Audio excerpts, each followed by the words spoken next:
tardes, amigos televidentes. Una vez más con ustedes en Bill Wall, Inversiones y Finanzas.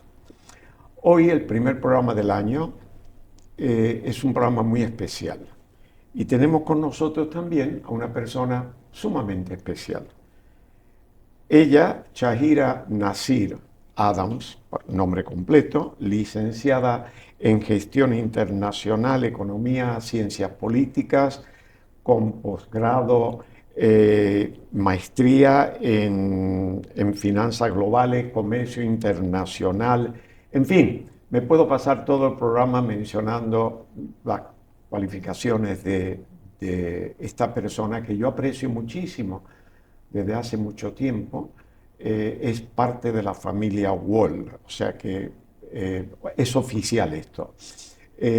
Shahira, bienvenida al programa. Es un honor para el programa y para mí un orgullo tenerte aquí y compartir contigo en este programa primero del año 2026. Muchísimas gracias, Bill, por tantas distinciones inmerecidas. Qué manera más maravillosa de empezar este año, ¿no? Que de nuevo en familia y aquí con ustedes, ¿no? Compartiendo temas de actualidad y de mucha importancia. Mira, aunque aparece en pantalla, hay que reiterar el hecho de que Shahira es decana de la Facultad de Economía y Negocios de INTEC, donde para mí fue un rol fabuloso. Yo le digo que ella es embajadora at large de la universidad y del sistema educativo superior dominicano, porque ella representa a la universidad fuera del país, hace contacto con otras universidades, ya ella nos explicará muchas de las cosas que hace, pero de hecho es alguien que mantiene el sistema de educación superior de República Dominicana en comunicación con programas en conjunto con otras universidades fuera del país. Y eso hace que proyecte nuestro sistema educativo y también lo amplíe con conocimientos y tecnología que viene de fuera. Te paso la palabra a ti, quiero que nos hables de los retos que tiene la educación superior, particularmente en el país y en el mundo, porque tú conoces tanto aquí como fuera y te graduaste también fuera del país.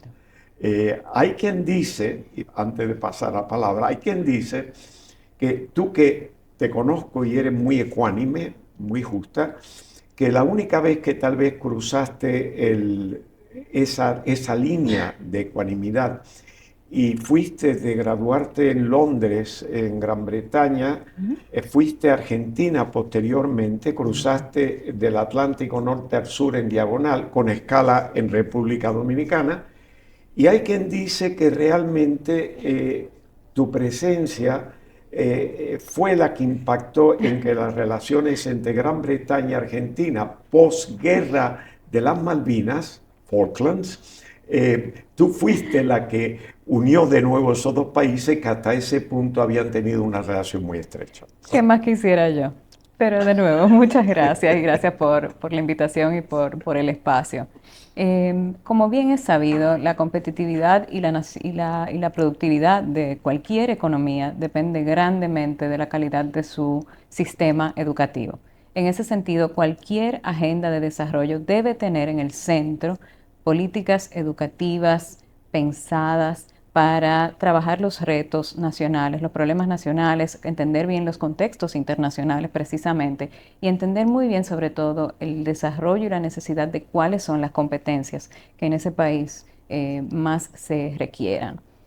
También podemos hablar de mucha necesidad de skills, de soft skills, ¿no? Y también de pensamiento crítico, necesidad también de alfabetización digital, de incorporar en materia educativa la resolución de problemas también como una metodología pedagógica y educativa.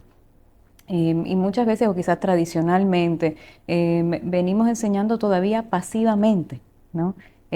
Con cátedra, todavía con dictado, desde los libros. Y el mundo ha cambiado. Ya con la implementación tecnológica en todos los ámbitos de nuestras vidas, requerimos de otras metodologías, otro tipo de enseñanza y otro tipo de contenido también. Y a eso apostamos desde la educación superior, particularmente desde el INTEC, ¿no? A innovar en ese sentido, a tener una tecnología humanista y ética, pero transformadora a nivel de productividad, de competitividad, de inclusión, de alcance y de impacto en el desarrollo. Eh, creo que, bueno, creo que están haciendo una buena labor, pero también estamos conscientes en nuestro país que el nivel de entrada de educación, de entrada a nivel superior, adolece de, evidentemente, la profundidad que debe tener.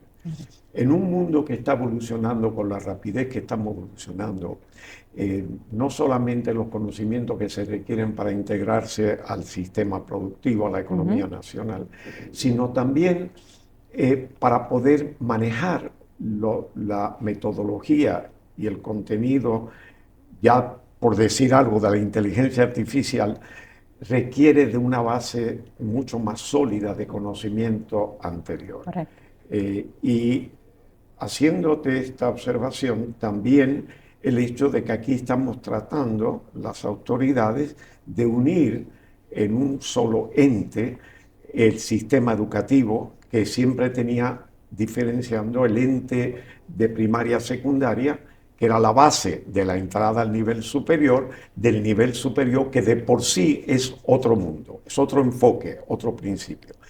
¿Qué opinas tú de eso y cómo se están tratando esos temas para mejorar esa educación que ustedes parten de ella para ya entrar a nivel superior? Correcto. El Estado Dominicano tiene un reto importantísimo ahora mismo con este proyecto de fusión de los Ministerios de Educación y Educación Superior y Tecnología. Consideremos primero la premisa. Venimos de más de una década ya de procesos de inversión de un 4% del PIB en el sector educativo que no necesariamente se han convertido o que han transformado la educación. No necesariamente hemos mejorado en materia de calidad, de accesibilidad, de alfabetización digital o de incluso de conectividad y de acceso a la tecnología en las aulas. Entonces nos preocupa y nos ocupa precisamente esta integración de los dos ministerios en función del impacto que va a tener en esa calidad que aún con dos entes especializados y separados no se ha logrado materializar en importantes mejoras o un impacto positivo.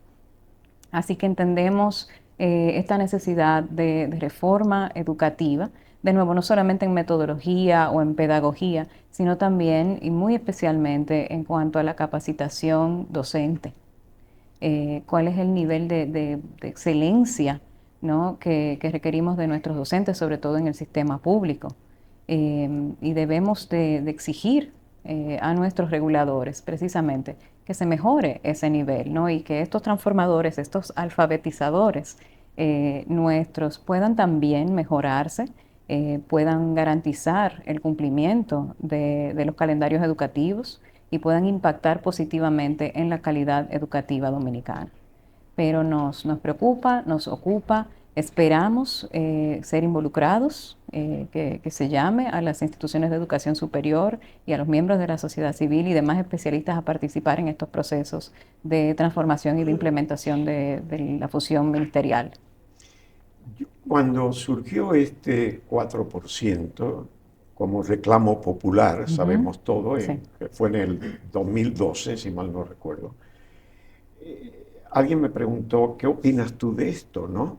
Yo dije, bueno, lo que opino en primer lugar es que el 4% es una cifra mágica, porque lo primero que hay que ver es qué proyecto tiene la educación, qué es lo que hay que hacer con la educación, cuáles son las deficiencias, cuáles son las causas de esa deficiencia y cómo se va a mejorar. Entonces se va a determinar los recursos financieros que se requieren para ese objetivo. Y luego está el factor tiempo, obviamente. Entonces es muy posible que se diga que puede ser un 10% del Producto Interno Bruto, lo cual no se puede introducir inmediatamente. Entonces tiene que haber un proceso, evidentemente, a tiempo. ¿Y dónde van dirigidos los recursos? Porque si no, se ha logrado una victoria a nivel de reclamo público, pero eso no garantiza realmente. ¿Y cuál es algo que me ha preocupado siempre?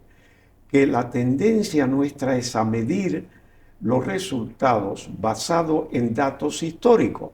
Obviamente hoy el ser humano sabe un poquito más de lo que sabía ayer, pero realmente no es lo que debería saber para encajar.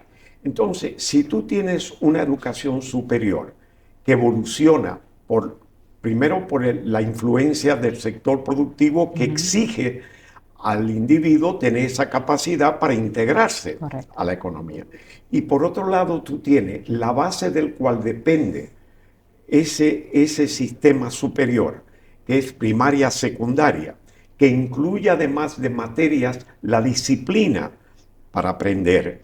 ¿Cómo aprender? En la primaria y la secundaria hay que enseñar cómo se aprende. Por naturalidad, por interés, por curiosidad, y luego llega a ustedes ya con una preparación básica de la que ustedes ya parten.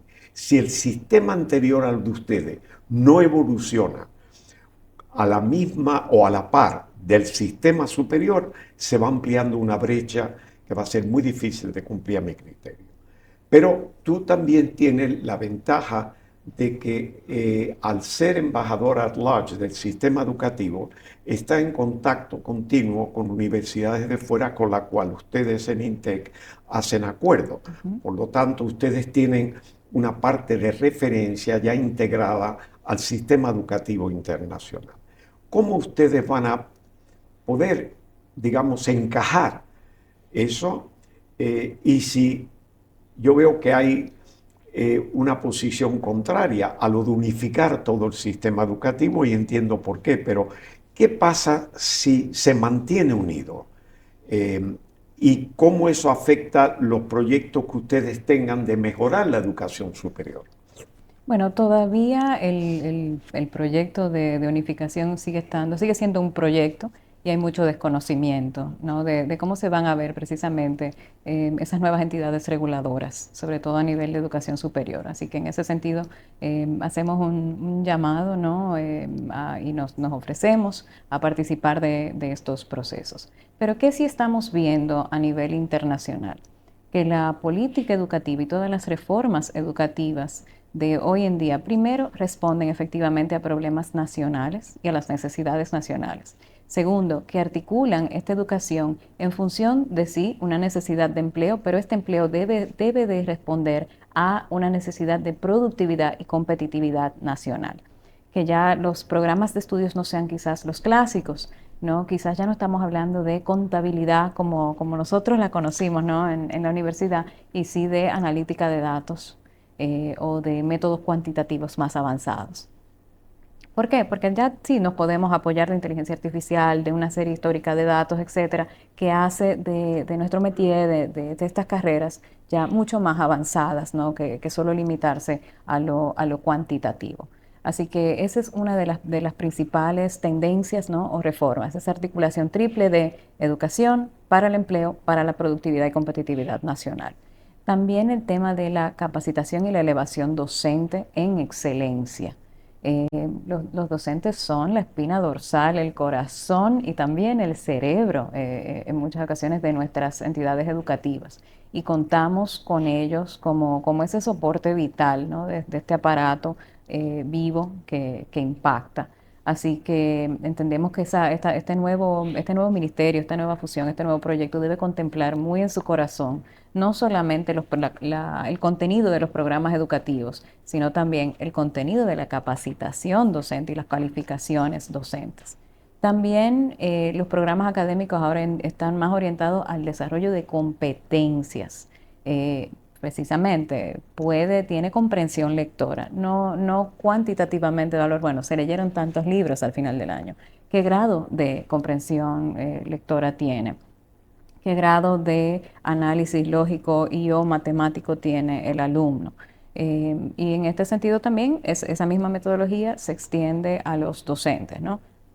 Desarrollo de competencias específicas para desarrollar entonces competencias en nuestros alumnos.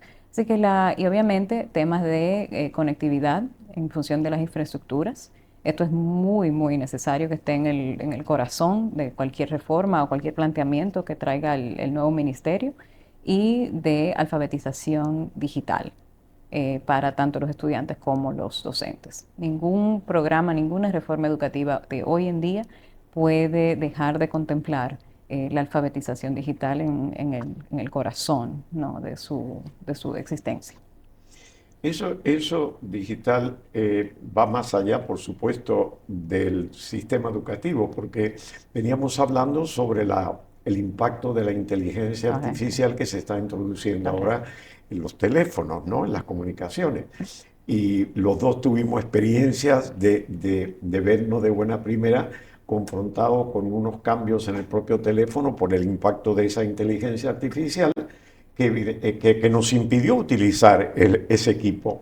Y ya yo creo que tenemos que pensar que posiblemente cuando cambiemos de equipo, como hay planificación de obsolencia cada 2 o 3 años, porque se hace obsoleto muy rápido, pues vamos a tener que ir a la universidad. Yo creo que INTEC puede considerar un curso para aquellos que tengan el teléfono, aunque sea un curso ¿qué te digo yo?, 2 o 3 días, que podamos entender el teléfono, porque aprender algo bajo la presión de tener que comunicarse en un momento de emergencia es muy triste, ¿no?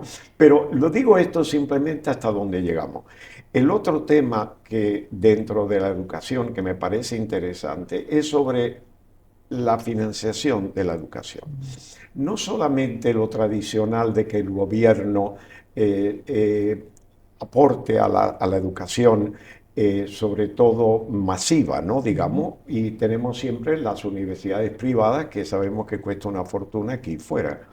Pero sí la financiación del punto de vista del individuo, como hay en algunos países que se financian a préstamo al propio estudiante, que una vez que se gradúan, pues evidentemente tienen un periodo ya calculado de tiempo para poder pagar ese préstamo con tasas de interés obviamente subsidiadas, y a través del tiempo pueden ser 10 años, 8 años, pues va cumpliendo, él mismo paga su carrera, porque se asume que al graduarse va a tener empleo como profesional y va a tener los recursos, que eso también.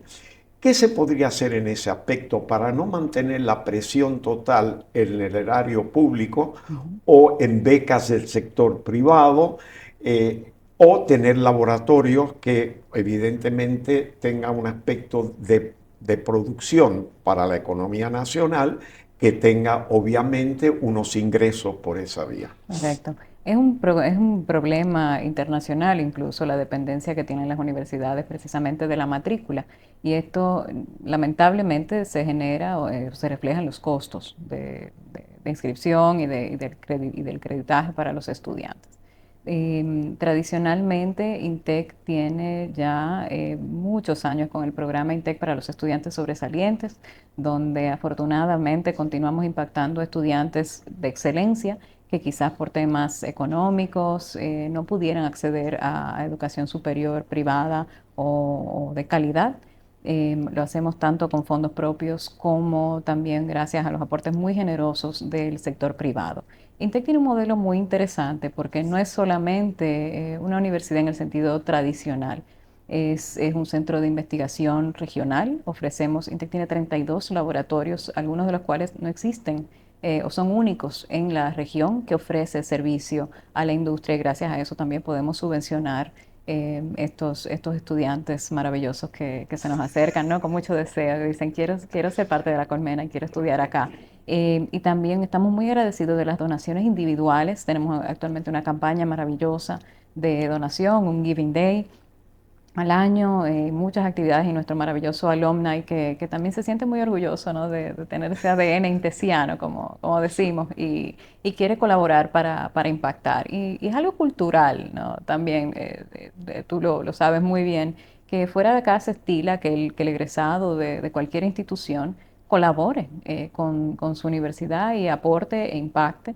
Y en ese sentido somos muy afortunados, ¿no?, de que el intesiano se siente comprometido con eso y quiere seguir regalando parte de esa experiencia maravillosa que tuvo en la universidad a otros jóvenes. Muy bueno, me alegro mucho. Ujú. Vamos a ir a una breve pausa y vamos a volver con todos ustedes televidentes en breve.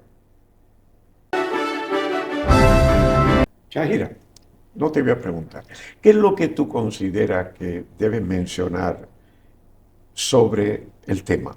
Educación, o en otros temas que tú quieras sobre desde luego, eh, cómo estamos en el país mirando hacia el futuro, si estamos preparados o no técnicamente, en fin, pero lo que tú quieras, pero Bueno, podemos iniciar diciendo que no existe ninguna herramienta, avenida o vehículo, como queramos decirle, de mayor impacto a nivel del desarrollo nacional, de que seamos un mercado competitivo, de que podamos ser productivos también, que la educación.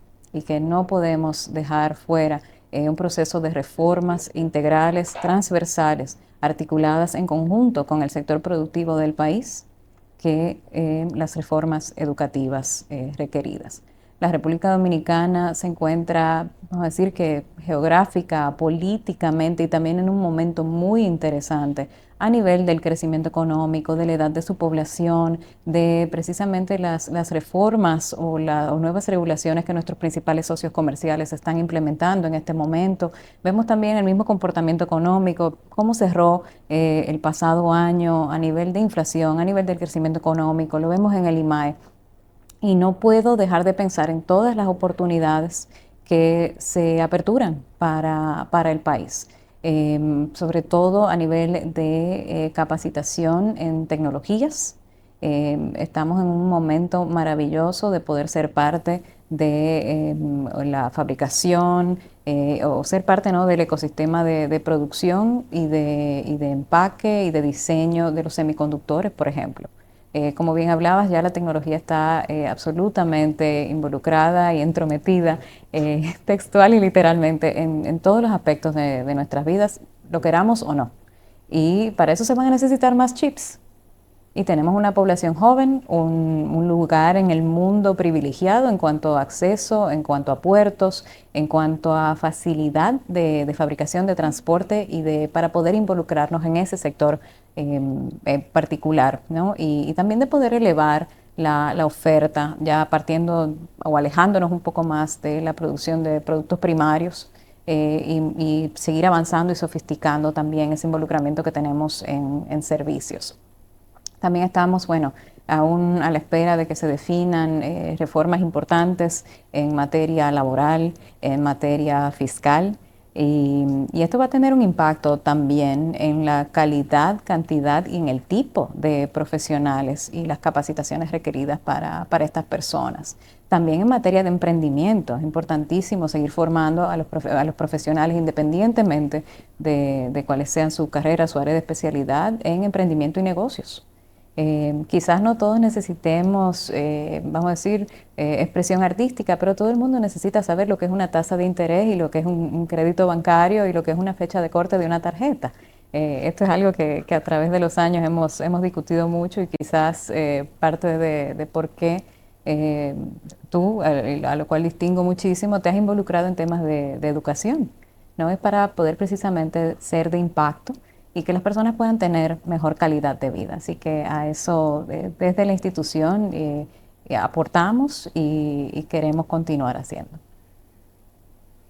mira, yo he observado a través del tiempo que uno de los problemas graves para un país tropical como el nuestro, afectado por el clima bendecido, que tiende a improvisar. Improvisamos y por eso a veces llegamos a situaciones críticas, sea en tránsito, sea en salud, porque nos falta disciplina. Y desafortunadamente la educación yo la veo como algo que requiere de disciplina. Tiene que ser proyectado, es algo cuyo beneficio vemos en el futuro, tiene que coincidir con la visión del país al futuro. ¿Dónde encajamos? ¿Cuáles son los sectores importantes a desarrollar? ¿Cuáles son los sectores de competitividad o no.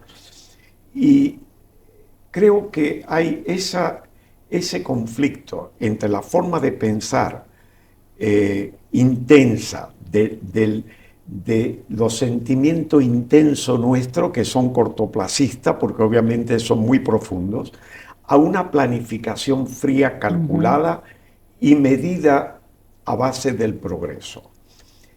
Por consiguiente, yo veo que hay el conflicto cultural con los cambios violentos, rápidos, dramáticos que hay en la evolución en todos los sectores, pero particularmente la educación, porque la salud, bueno, la salud es así, pero la salud tú entras en un proceso de curación y ya, pero tú estás educando en un periodo de 4 o 5 años para el mundo de 4 o 5 años.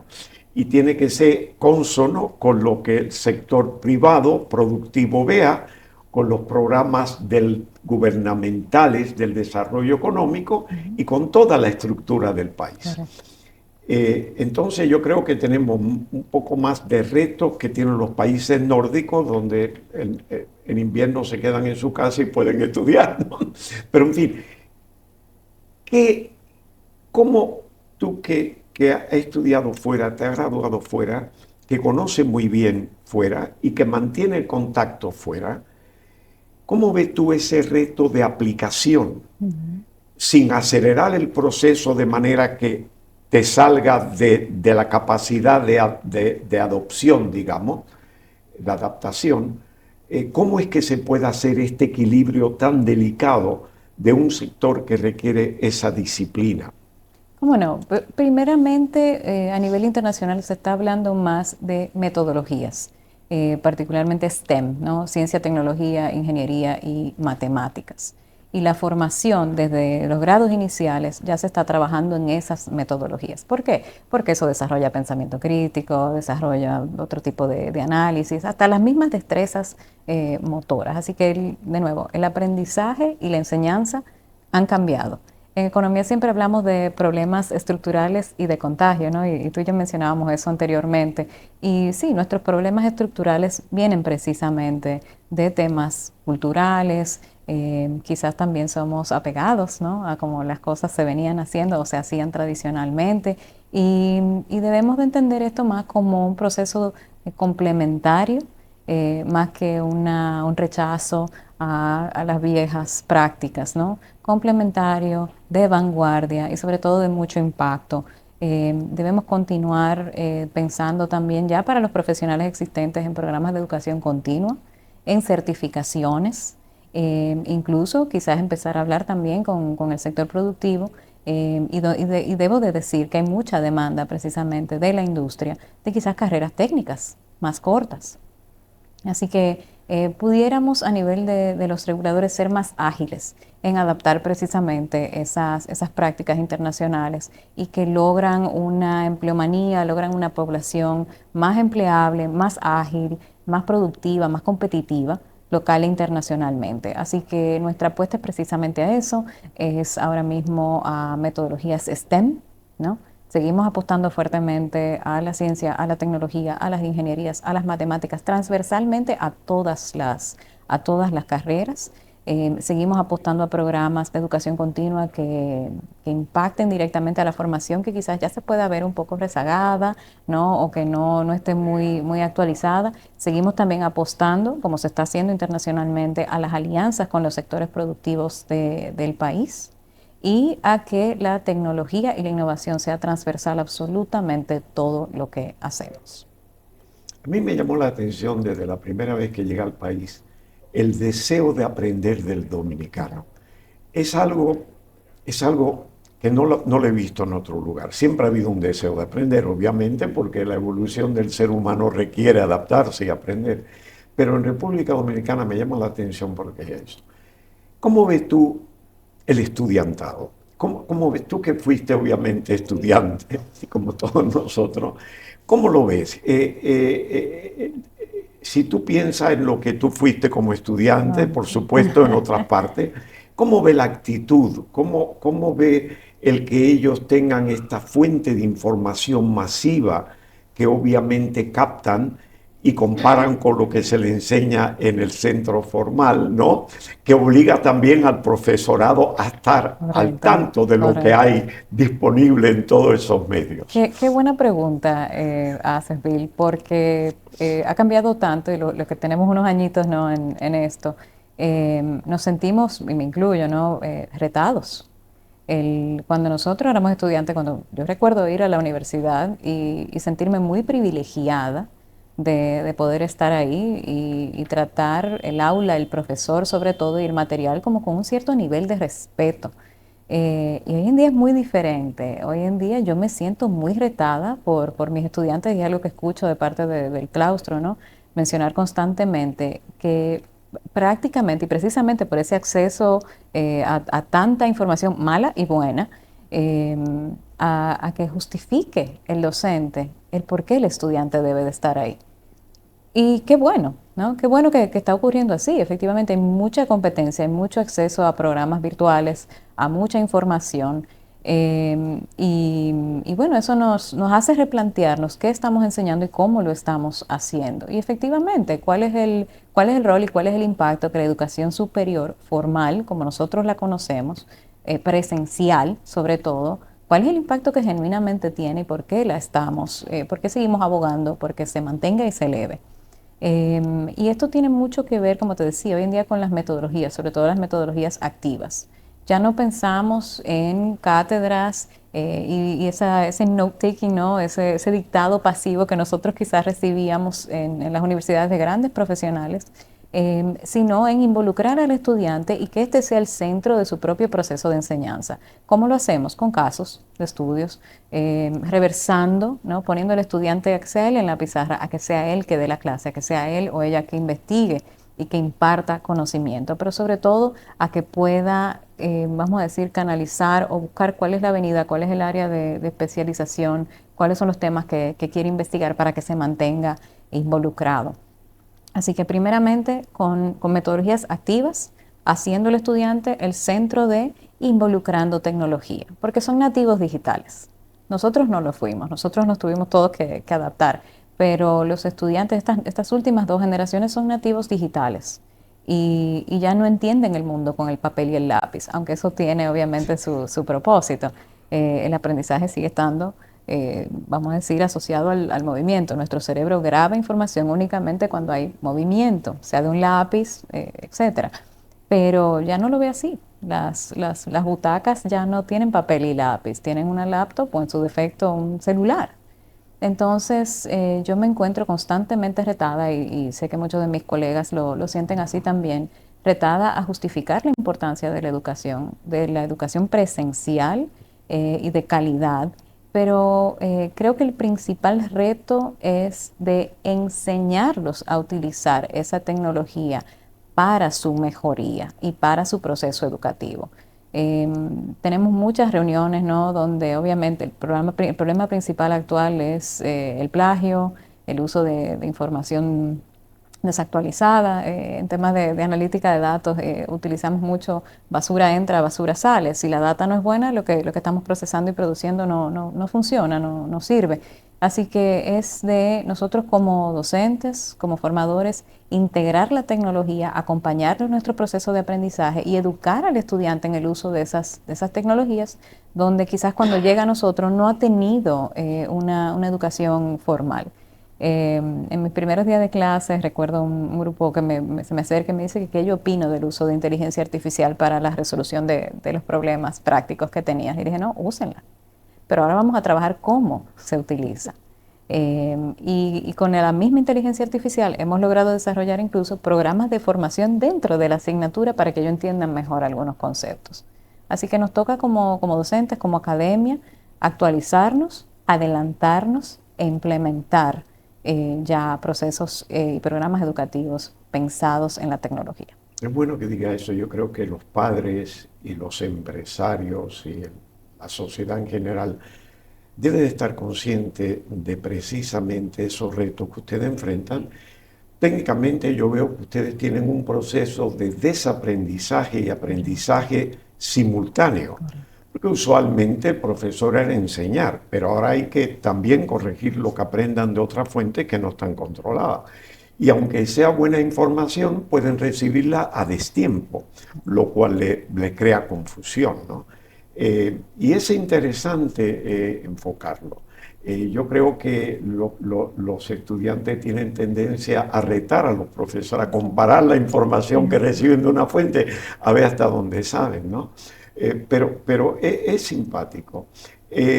Y yo creo que tenemos que incluir no solamente todos los sistemas desde primaria, sino el hogar.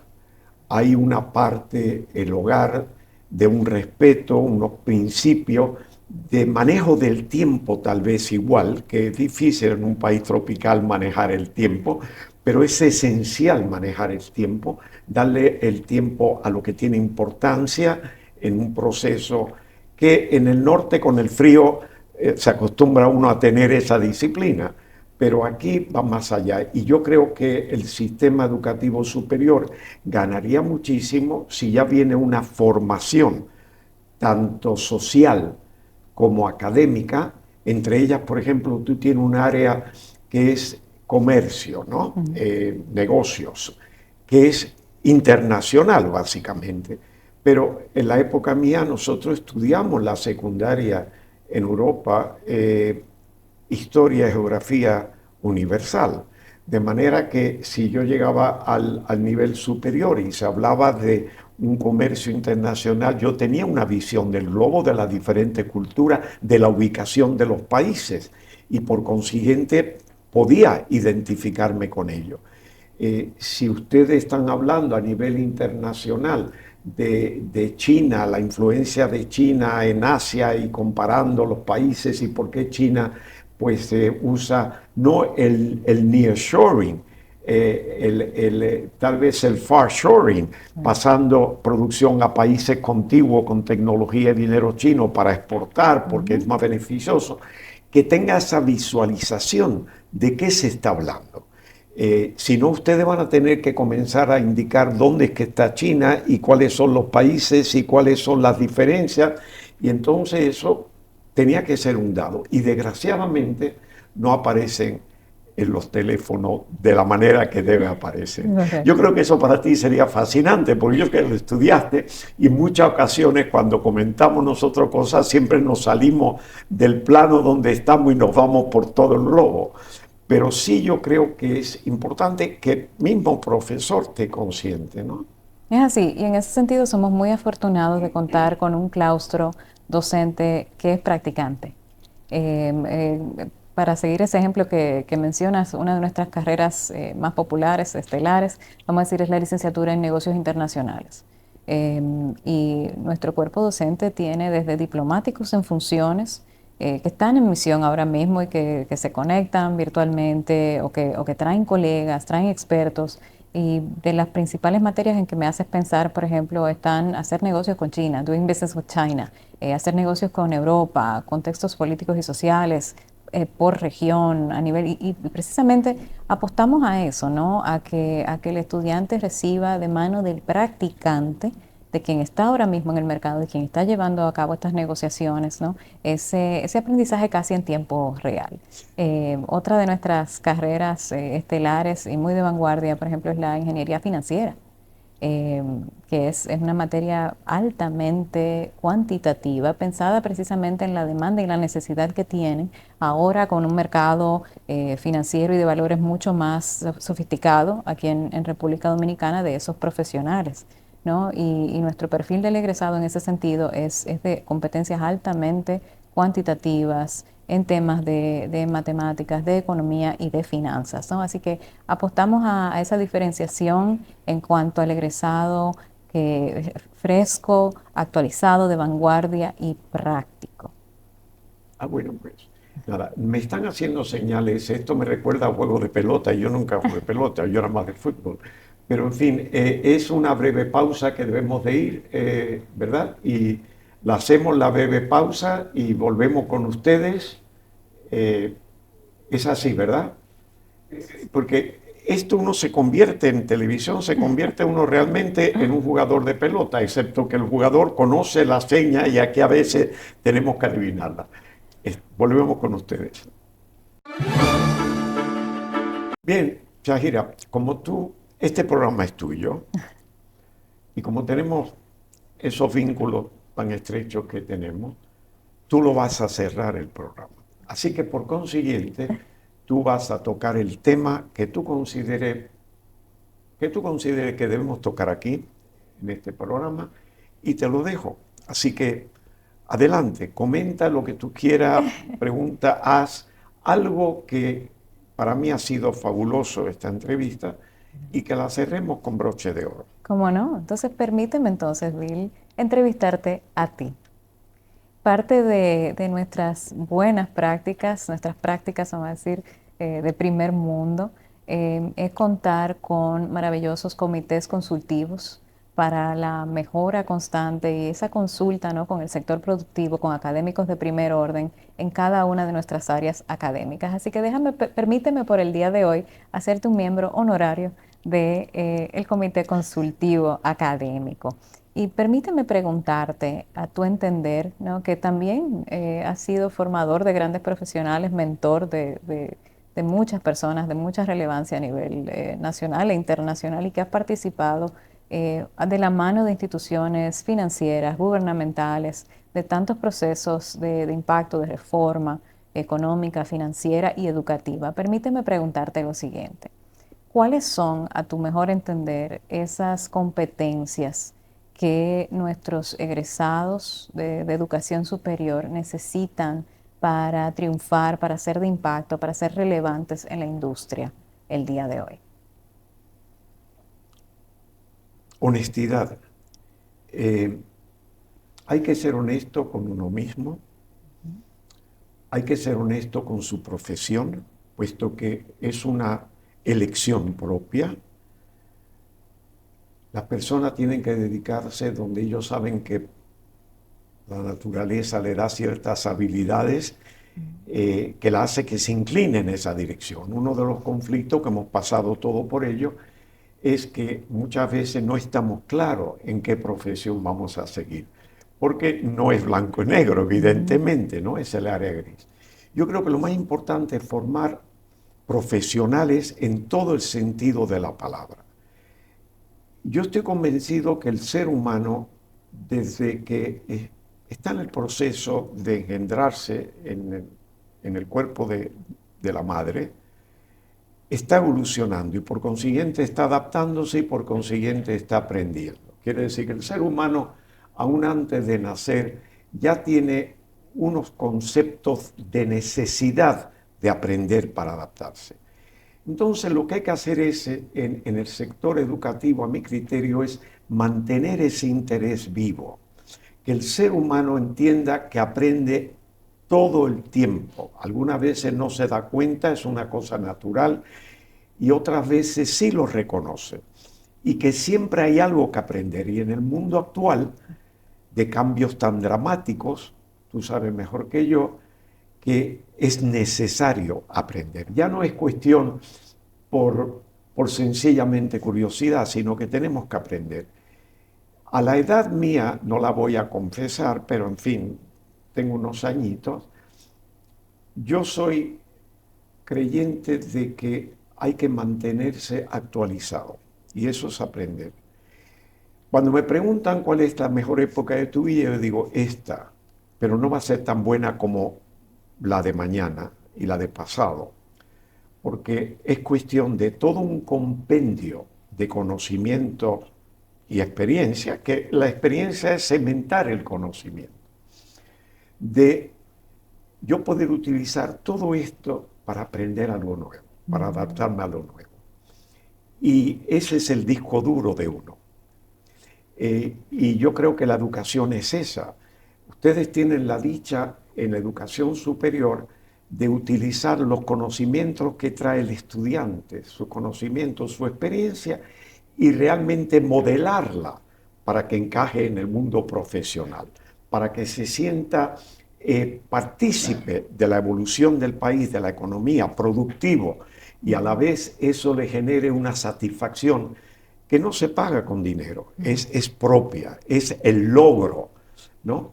A veces tenemos la confusión en países como el nuestro de tratar de reconocer el esfuerzo, pero el esfuerzo es endémico, el esfuerzo es una cosa normal y a veces el que menos sabe es el que tiene que hacer más esfuerzo para aprender. Pero la satisfacción no es el esfuerzo, es lograrlo. Cuando uno llega a ese punto de logro que le da la satisfacción de contribuir. Yo a veces he entrado en oficina y he dicho a una persona, perdón, ¿qué es lo que usted está haciendo? Y me dice esto y lo otro. Digo, ¿y para qué usted hace eso? Porque hay que hacer tal. ¿Qué tiempo lleva usted en el puesto? Bueno, tanto tiempo. ¿Y usted está haciendo las cosas igual que las hacía cuando entró? No, usted le ha añadido valor a esto, usted con los conocimientos que usted traía más lo que ya ha aprendido de esta función, usted ha creado algo que diga, pero esto se puede hacer de una manera más sencilla o se puede hacer diferente. Bueno, pues sí o no, pero siempre busco esa inquietud de que todos primero impactamos. A veces impactamos a la persona con la cual nos comunicamos, pero impactamos. Algo que digamos, algo que hacemos, por el ejemplo, siempre queda algo. Eso es una satisfacción propia, el legado.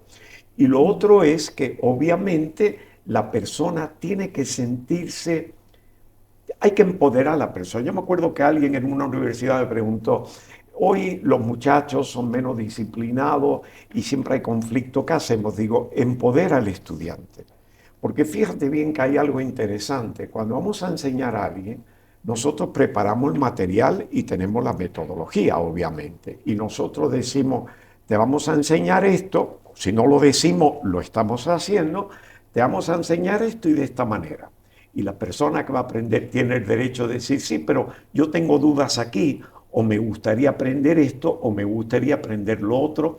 Entonces, eso es parte de su contribución a su propio mejoramiento, a su propia evolución. Entonces, hay que entender que siempre el centro de educación es mantener el ambiente de aprender, crear las condiciones para aprender, como el que va a la playa y se pone un bikini o se pone lo que sea y está al sol y se adapta y se adecua al sistema. Mantener esa inquietud y que la persona, el estudiante, siempre pueda tener voz y voto en el proceso, aunque sea mínimo. Es decir, yo he tenido la ocasión a veces de hacer un taller o lo que fuera, o una conferencia y decir, el tema es este, lo sabemos todo, pero díganme qué es lo que ustedes quieren aprender de esto. Y ponerlo en rotafolio, cuando se usaban los rotafolios, y lo colgaba en la pared, lo pegaba y decía, bueno, el material lo tengo aquí. Y veo algunas preguntas que sí, que la vamos a tocar. Otras no están incluidas. Lo que vamos a hacer es que yo la voy a incluir en el momento que considere adecuado, basado en lo que hayamos ya cubierto del tema. Y si no, como esto va a ser varios días, yo voy a buscar la información y la voy a discutir con ustedes en el momento que llegue oportuno, que lleguemos ahí. Segundo, cuando llegaba ese momento de decir, bueno, alguien preguntó aquí, ¿qué opinan ustedes de esta pregunta? ¿Tienen alguna respuesta? Y entonces empoderaba a los estudiantes a comentar sobre la pregunta que había hecho alguien ahí. Es decir, darle un sentido de participación absoluta que yo creo que hoy es interesante, porque ahí también se corrige algo que esa persona no esté clara. Quiere aprenderla o quiere ponerla en la palestra porque puede tener algunas dudas. Ese es el momento oportuno en el contexto de la participación del grupo, de participar en esa aclaración. Y eso son técnicas, ¿no? Pero que yo creo que hoy la juventud pide eso. Por eso es tan extraordinario cuando los niños dicen, ¿y por qué? ¿Y por qué? ¿Y por qué? Que para nosotros eso es volverse loco. Pero es esa curiosidad del ser humano que no se debe de perder hasta el último segundo de vida. No creen los que tengan mi edad que ya aprendieron todo, nunca se aprende todo, siempre hay algo nuevo que aprender. Y ese es realmente lo que tienen que pensar. No se termina la educación superior con la universidad. Se adquiere, por supuesto, el grado, pero después la experiencia es donde se disfruta ese conocimiento. Efectivamente, así que escuché, solo para resumir un poco, escuché primeramente una necesidad de enfatizar y de trabajar en los valores. Mencionabas anteriormente el tema de disciplina, hablaste de honestidad, lo traduzco a integridad, sobre todo.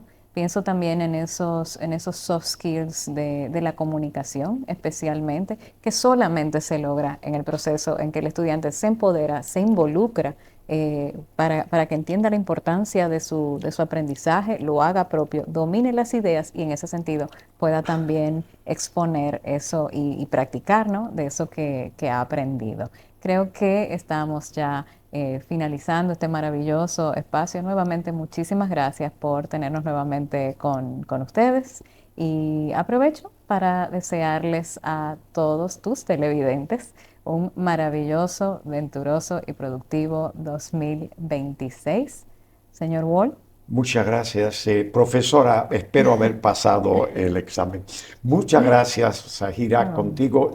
Prometo que va a ser el primero, ¿no?, del año y de primera vez que tú estás con Big-Wall Inversiones y Finanzas, pero lo vamos a hacer un programa de programas. Contigo, la universidad, lo que sea, algo que realmente haga que el programa contribuya a los proyectos que tienen ustedes. Lo hacemos ya en el programa porque es un programa de corte educativo, pero nada, que el año sea lo que tú has dicho para todos, mucha felicidad, mucha salud y sigan aprendiendo. Y Zahira, muchas gracias por estar con nosotros. Gracias a ti, Se te un quiere placer. muchísimo. Y a todos ustedes, nada, lo esperamos en nuestra próxima entrega. Muchísimas gracias. Y a los técnicos que están presentes, sin los cuales no hubiese sido posible, evidentemente, estar con ustedes. Gracias a todos.